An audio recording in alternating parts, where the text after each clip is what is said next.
Notre société, Aqius, qui est partie prenante importante de cette fondation des transitions, s'est spécialisée dans l'énergie et la mobilité depuis maintenant une dizaine d'années et propose aujourd'hui de nouveaux systèmes énergétiques qui vont être à la fois verts, renouvelables, donc c'est la fameuse transition écologique, mais également basée sur l'usage.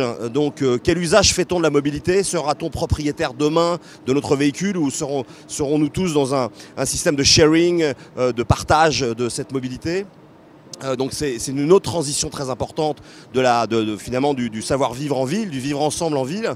Et puis la transition numérique aussi, c'est très important parce que dès lors qu'on met une mutualisation de moyens de mobilité, une mutualisation d'accès à l'énergie, et bien automatiquement on déclenche le besoin d'avoir une digitalisation de cette consommation d'énergie à travers son téléphone portable, à travers des applications, à travers des objets connectés que seront le carburant de demain.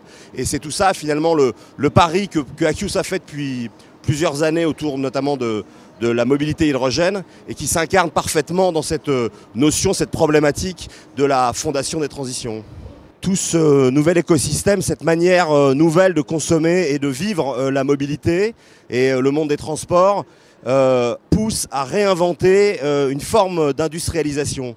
Alors sous divers angles, et c'est là que également ça rejoint le thème de l'usine extraordinaire qui est à l'honneur aujourd'hui. Premièrement, c'est qu'on va relocaliser des écosystèmes qui, à l'ère du pétrole, étaient largement, d'un point de vue géopolitique, très dispersés dans le monde. On produisait à un endroit, on le raffinait à un autre, on le distribuait dans un autre et on le consommait encore dans un autre. Aujourd'hui, avec la mobilité verte, on va avoir dans des écosystèmes qui sont plus restreints, des pays, voire des régions, à la fois la production de carburant, sa distribution et son usage.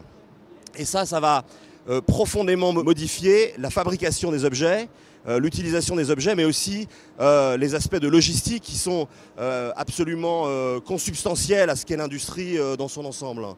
Et puis, bon, je l'ai dit précédemment, on va mêler le physique et l'immatériel, c'est-à-dire ce qu'était le carburant, le véhicule et le digital vont se trouver mêlés intimement sur le plan de la fabrication, de l'utilisation, mais aussi des formations qui va devoir être nécessaire de mettre en place.